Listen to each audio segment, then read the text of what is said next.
তো বন্ধুরা, কি অবস্থা সবার? আজকে কিন্তু বাংলাদেশের ম্যাচ রয়েছে। যদিও মায়ের দোয়া ক্রিকেট টিম কিন্তু আজকে কিন্তু নর্মাল প্রতিপক্ষ, অর্থাৎ ইউএসএর সাথে ম্যাচ। এই ম্যাচ যদি হেরে যায় তাহলে তো আশাই রাখা যাবে না বাংলাদেশে বিশ্বকাপে একটা ম্যাচ জিতবে। কারণ নেপাল নেদারল্যান্ডস তো বাংলাদেশকে এবারে পুরাই ডুবিয়ে দিবে যদি ইউএসএ ডুবিয়ে দেয়। আর যদি বাংলাদেশ জিততে যায় তাহলে বেশি আশা করার দরকার নেই, কারণ এটা ইউএসএ, যেটা তুর্কি মেরে বাংলাদেশ জিতে যাবে মনে হয়। কিন্তু এই ম্যাচটি কিন্তু অনেক ক্লোজ যাবে, কারণ বাংলাদেশ কিন্তু আসলে মায়ের দেওয়া ক্রিকেট টিম, যার কোনো ভরসা নাই।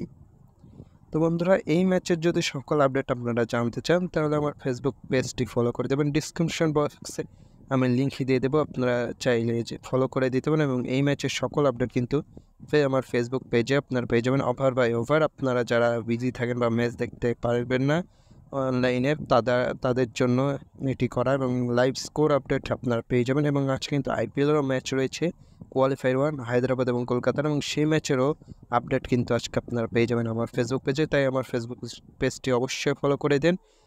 দেখা হবে নেক্সট ভিডিওতে। Till then, bye by.